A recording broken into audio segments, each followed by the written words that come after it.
Добрый вечер, дорогие телезрители.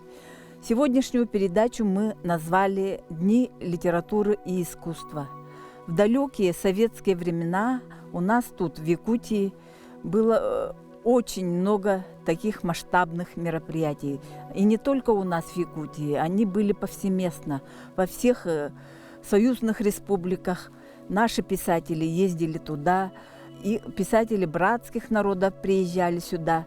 Были очень большие мероприятия, дни русской литературы в Якутии. Таких мероприятий было несколько. Настали другие времена, и таких масштабных мероприятий сейчас нет, поэтому мы даже не знаем, чем дышит литературная Бурятия, литературная Хакасия. Мы не знаем, какие там писатели, что они пишут, что их волнует.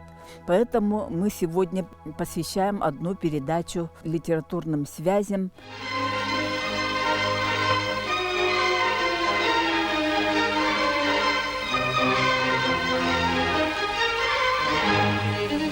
Здравствуй, Башкирия! Здравствуй, Уфа! Привет тебе, земля Салавата, от Якутии, страны Аланхо.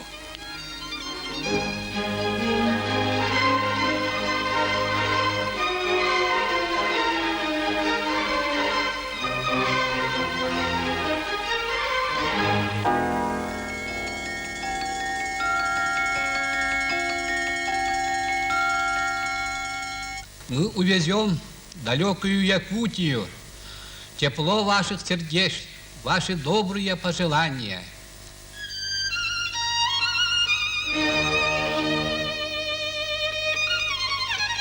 До свидания, Башкирия! До свидания, Уфа! До встречи на земле Аланхо!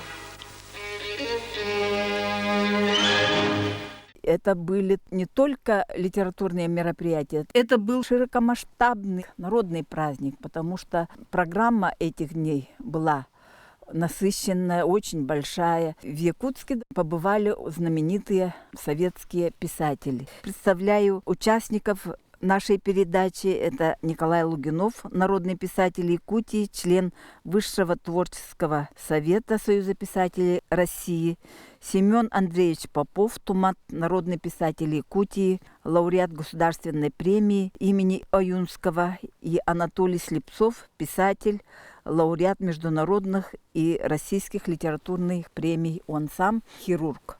Николай Алексеевич, вы, наверное, застали какой-то литературный праздник. Как проходило, что было, что запомнилось, какие большие личности приезжали сюда? Счастье в тем, что я застал, будучи совсем молодым человеком, которого нечто тянуло в литературе такой творческой жизни. Я помню вторые, третьи дни литературы. Я хорошо помню 1975 года и до этого 1972 года тоже такие республиканские писатели, по-моему, из Татарстана приезжали.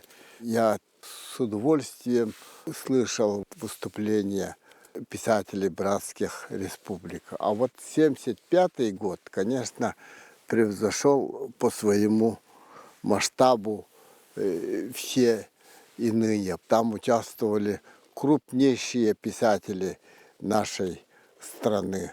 Делегацию возглавлял Сергей Михалков самолично, и были известнейшие писатели, как Антонина Коптяева, и как Владимир Солоухин, и многие другие, которые переводили наших классиков на русский язык.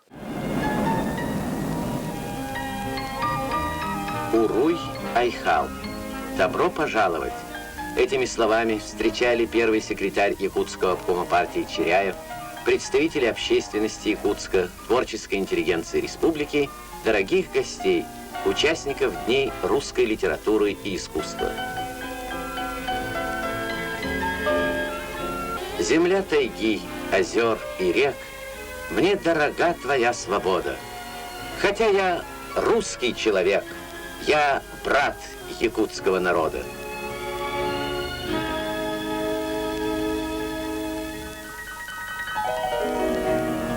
В первый день праздника цветы к подножию памятника Ленину.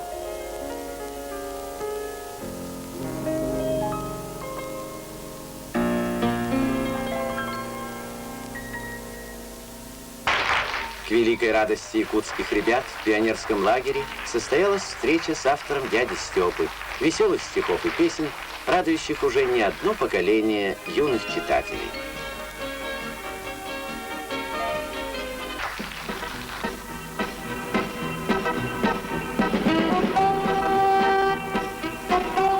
Мастера пантомимы Кирюшкины.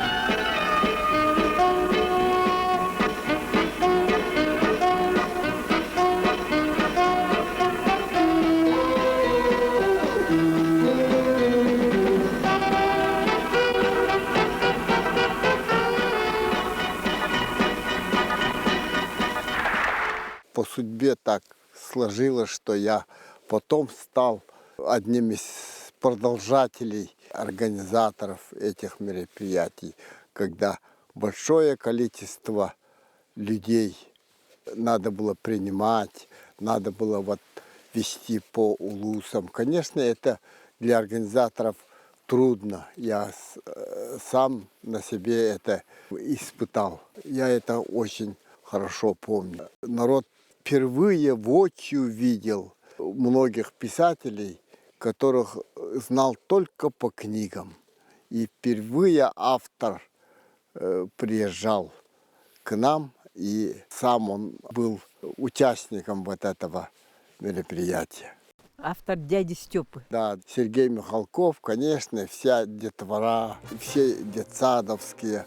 С младшего класса особенно они были воспитаны на стихах Сергея Михалкова, на его баснях. Это удивительно было встретиться с автором знаменитых произведений. Дни литературы имеют огромное значение, особенно в то время, когда мы утратили вот тот былой размах. Мы не можем приглашать больше 30-40 человек ныне.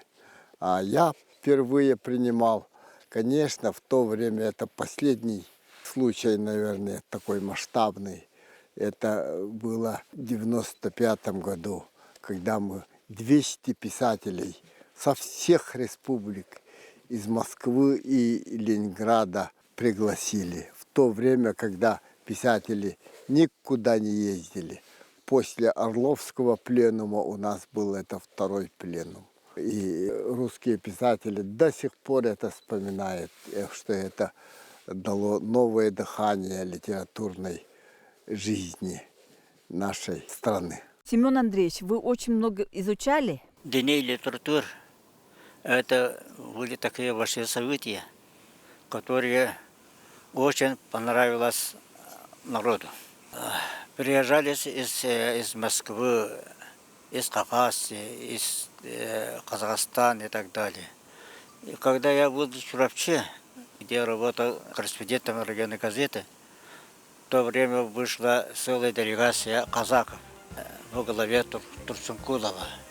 А когда начались дни литературы, и все газеты, все журналы напечатали произведения наших гостей, переводные стихи напечатали в газетах, журналах. Это укрепило историю нашей литературы. Чтобы укрепить, первый секретарь партии Черяев Гаврил Осипович и председатель Союза писателей Семен Петрович Данилов, вот они сообща организовали вот такие встречи. Через каждые 3 года приезжали наши гости. В то время, когда я работал в литературном музее имени Юнского, переехали Сергей Михалков, Давид Кугультинов, Владимир Славухин, Санги и многие другие. Меня удивило такое истинно человеческое поведение товарища, очень дорогого нашего друга Владимира Слухина. Подошел прямо, где стоял бюст Алексея Елисеевича Кулаковского. Из гипса сделанный. Он прямо его поцеловал в лоб. До того был таким преданным человеком, истинным преданным человеком. И народ поддержал. И при том это укрепила история нашей литературы. Сами знаете, какие трудные годы наши выдержали.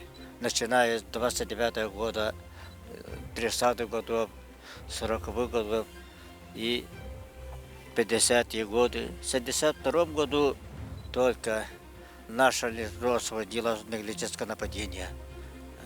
И при том мы освободились очень громко.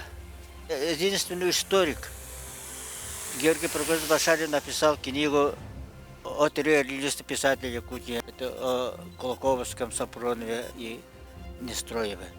Это единственная работа была, научная работа, по всей России. И опираясь на это, постепенно освободились от наглецкого нападения и вся национальная литература всей России. Это какой год был? В 1961 году в журнале вышла статья «Спор наследства» Арпа Петросяна. С этой статьи и началось освобождение всех национальных литератур по всей России. Расскажем историю трагических событий по годам, по периодам. В чем была обвинена якутская литература? Якутская литература в лице классиков, выдающихся основателей литературы в лице Алексея Кулаковского, Анямпадиста Сафронова, Николая Неустроева, они были обвинены ни много ни мало в буржуазном национализме. В то время это какой-то вот партийный клич был брошен. Что такое буржуазный национализм? Особо я убежден, что никто не разбирался, что это такое. Но если с высоты сегодняшних дней посмотреть, это вообще алогичная, удивительно неграмотная постановка вопроса. Какой буржуазный, какой национализм? Буржуазный национализм очень просто, если перевести на человеческий язык. Это когда местные богачи, ну или бизнесмены по-своему, будут они оберегать свой интерес от чужеродных таких же, как они, торговцев. Если свой интерес они защищают, вот это и есть буржуазный национализм. Но как наш общий друг Вадим Дементьев издевательски посмеивался, надо же якуты, у них не просто национализм, а буржуазный национализм. А настоящей буржуазии-то в России-то по-настоящему не состоялось, мол. Действительно, настолько это малограмотное, совершенно алогичное политическое клише буржуазное. Никто не понимал, что это такое на самом-то деле. Георгий Башарин еще во время войны он написал про этих трех классиков книгу «Три реалиста-просветителя». Три классика были действительно просветителями своего народа. Они были первые. Еще новый алфавит-то не утвердился, а они писали. У Георгия Прокофьевича была опора. В 1937 году под руководством Полотона Алексеевича Юнского Николай Завлоцкий, Чивскан, наш будущий писатель, он написал очерк литературы. Там включены все, это Кулаковский, Сапронов, Нестроев.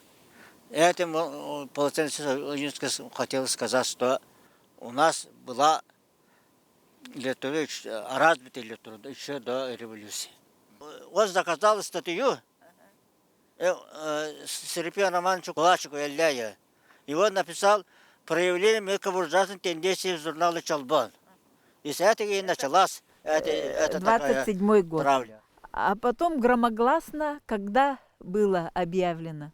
Какой это был год? Какое событие было? В первом съезде Союза писателей Якутии в 1939 году уже от Кулаковского отказались некоторые. В 1939 году? 1939. А Юнского-то не было, репрессированный был. А в то время Николай Егорович Мординов, наш будущий народный писатель, он лечился в Кремлевской больнице и написал письмо съезду. Это письмо имеет два смысла. Он защитил Аюнского. В 1939 году большое нападение, это его считали врагом народа же. Это страшные такие выступления были против Платона Аюнского. В 1943 году вот Башарин начал вот это исследование и написал книгу «Три реалиста. Просветителя» в защиту вот этих наших классиков. А вообще обвинения это абсурдные. Вот Кулаковский, кто такой Кулаковский? Кулаковский это же человек, который во время гражданской войны примирил две враждующие стороны и этим самым спас множество жизней, значительную часть своего народа. А Аюнский был руководителем всего этого движения во время гражданской войны. А после гражданской войны, когда белые сложили оружие, узнав после принятия автономии, что он делает? Он делает удивительное дело, что всех участников повстанческого движения простили. И этим тоже он спас огромное количество людей, добился амнистии. И вот такие люди были обвинены. А вот Анемпадис Сафронов реально был заместителем командующего якутского революционного отряда, который сыграл большую роль против борьбы с Пепеляевым. Как можно обвинять таких людей в каком-то буржуазном? А вообще, как вы думаете, что за кампания была, что преследовала? Почему именно объектом думаю, нападок была якутская литература? Почему? Я думаю, что это очень просто объясняется.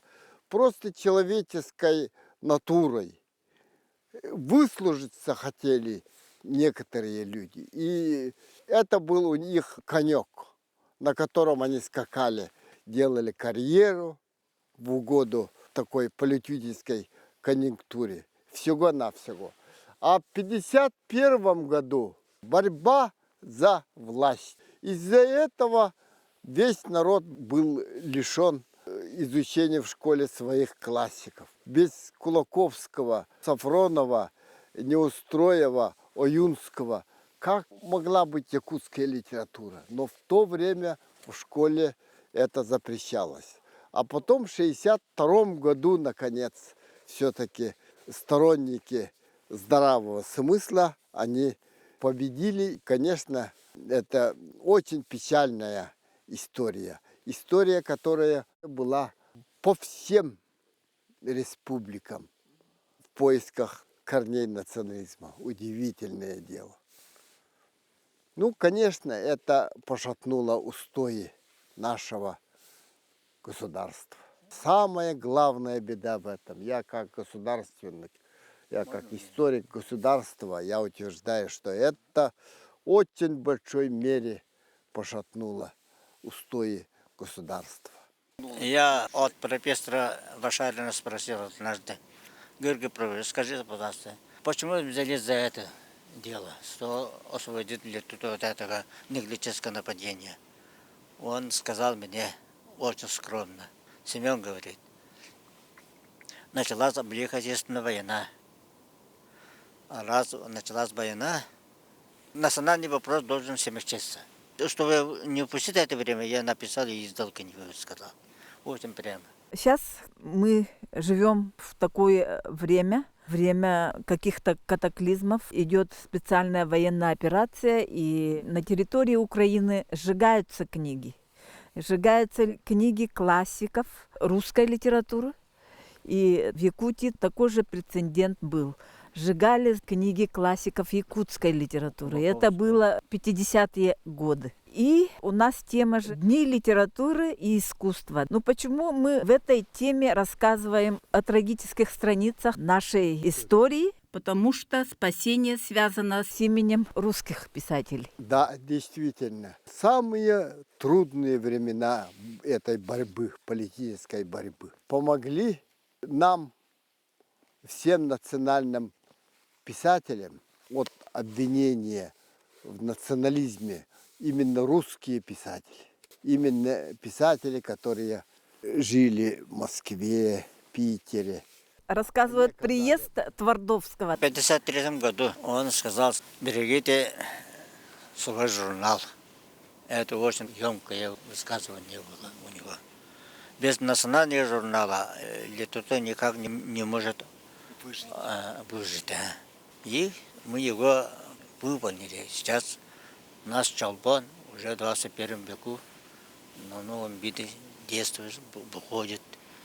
И по правилам того времени он должен и почти обязан был в своем выступлении покритиковать национализм. И он ни одним словом не коснулся этого вопроса. И, конечно, вслед за Твардовским полетела жалоба. Какой-то Петров подписал, что Твардовский в такой ответственный момент он не упомянул, не покритиковал национализм, который процветает в Якутии. А якобы легенда говорит о том, что на эту телефонограмму ответили из Москвы. Петровых у нас много, а Твардовский один. Анатолий, а вы застали дни российской литературы 2015 год был объявлен годом литературы. Не сказать, что вот именно целенаправленно вот дни русской литературы в Якутии были организованы, но в связи с объявленным годом литературы наше руководство добилось того, чтобы выездное заседание правления проходило вот именно в Якутии. Поэтому все руководство Союза писателей прибыло в Якутск, и тоже, как и дни русской литературы, очень сильно дали толчок творческой жизни нашей республики. Руководил тогда делегацией Валерий Ганичев, он в то время был председателем Союза. И на этом выездном заседании вот как раз я стал членом Союза писателей вместе с Николаем Аркуновым, Еленой Овчаровой. Впоследствии, через год, подтолкнуло меня к тому, что спустя вот почти 20 лет после того, как последний выпускник литературного института из Якутии закончил литературный институт, да, вот я первым поехал учиться в литературный институт, и именно эти события, считаю, что послужили вот толчком. Когда есть личное общение с маститыми писателями, верхи в далекой Москве видят, что когда есть личное знакомство, личное общение, что какой может быть национализм, когда вот знаешь человека и по творческой линии, как человека. Поэтому чисто человеческое общение, оно при таких мероприятиях играет сильную роль, большую роль и сплачивает народы, я думаю.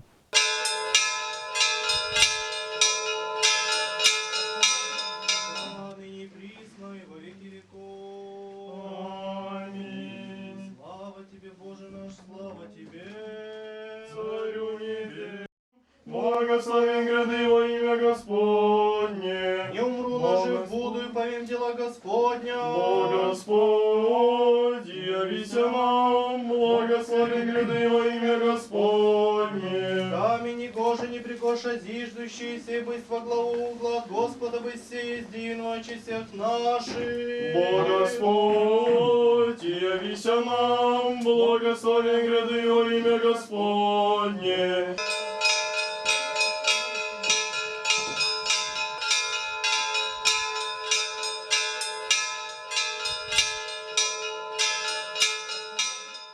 В итоге вот тех проведенных мероприятий я лично услышал от маститых писателей, что вот объявленный год литературы вот Якутия спасла.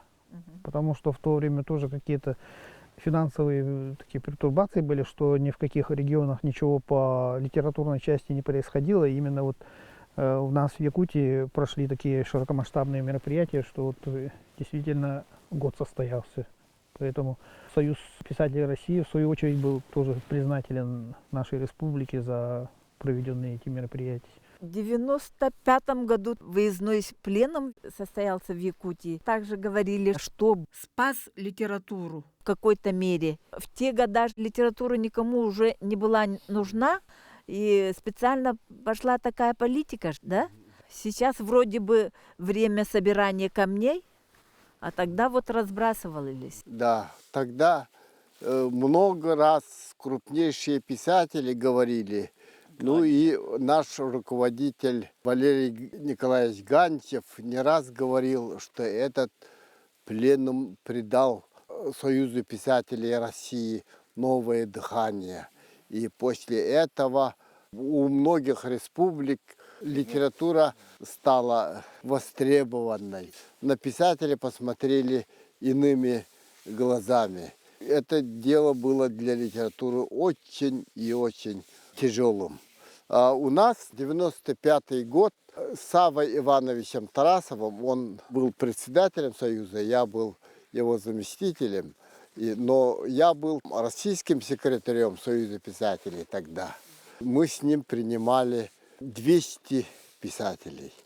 Это целый борт огромного самолета. Мы пригласили таких крупнейших писателей, как Юрий Кузнецов, как Сергей Лыкошин и многие писатели. И, к сожалению, ныне уже многих нет, но в то время это было огромное событие для всей писательской жизни. Народ посмотрел и на своих писателей, и писатели посмотрели на Якутию совершенно иными глазами. Сорун Амоллон, наш народный писатель, был еще жив. Да. Герой социалистического труда. В 1996 году ему исполнилось 90 лет.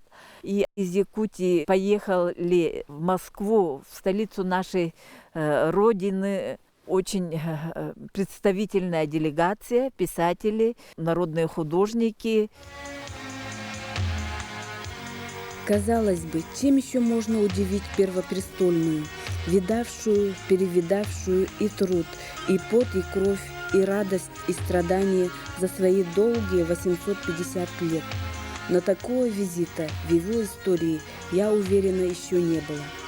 Так, правительством нашей республики было решено провести празднование 90-летия нашего патриарха Соруна Амоллона в городе Москве. С этой целью в середине ноября в Москву выехала делегация нашей республики. Это Дмитрий Кононович с супругой Надеждой Семеновной, ведущие артисты, писатели и видные деятели культуры. Московская земля встретила нас теплой, дождливой погодой. Зима нынче здесь запоздала.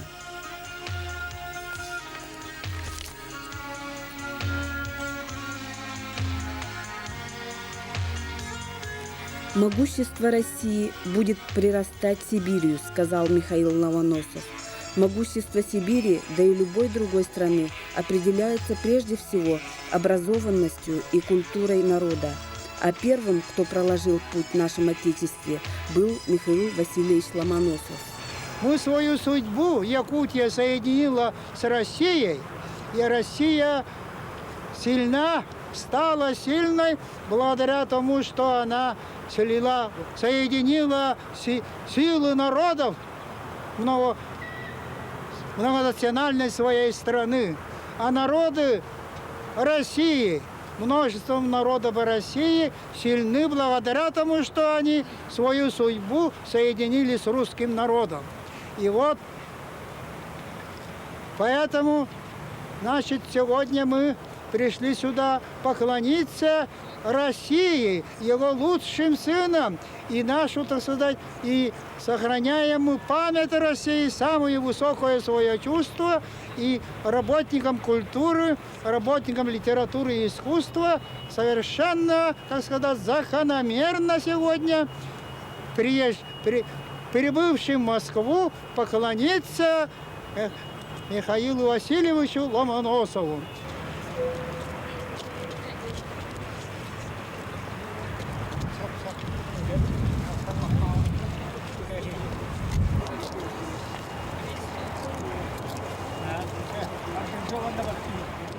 Его 90-летие было отмечено в Союзе писателей России и Министерстве культуры. Он отчитался за свои 90 лет и прямо вытаскивал книги и показывал. Он такой трибун, очень харизматичный, и вот так вот вытаскивает одну книгу и говорит: за эту книгу я сел.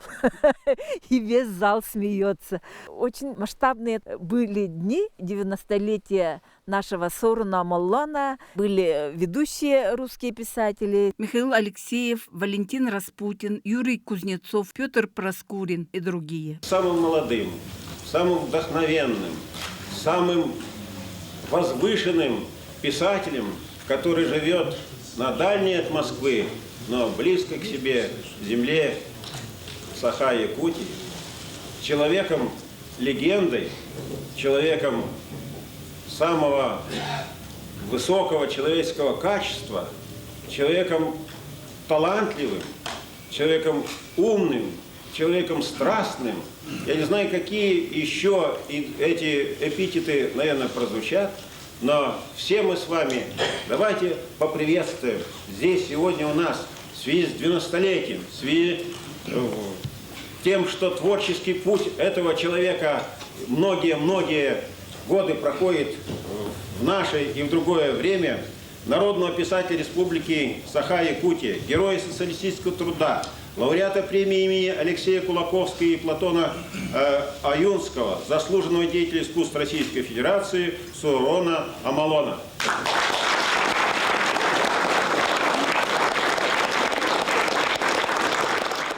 Сегодня сидим в местности Тастумус. Это местность для нас, якутов, знаковая местность, потому что в этом Тастумусе впервые обнаружили газ, сила Сибири протянута до Китая, а впервые обнаружили этот газ здесь, в этом Тастумусе.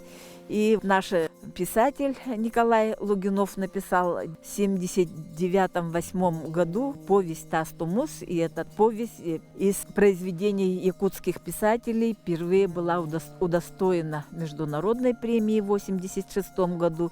И вы многие, наверное, видели фильм «Надо мною солнце не садится» по мотивам повести «Тастумус». В этом знаменательном месте мы сидим. И в этой местности у нас есть вот якутский балаган Николаю Лугинову и русская избушка народному писателю Владимиру Федорову и венская ураса народному писателю Андрею Васильевичу Кривошапкину. Вот в таком месте мы сняли сегодня одну из передач. Уже темно, якутская ночь наступает. Спасибо за внимание. До следующих встреч.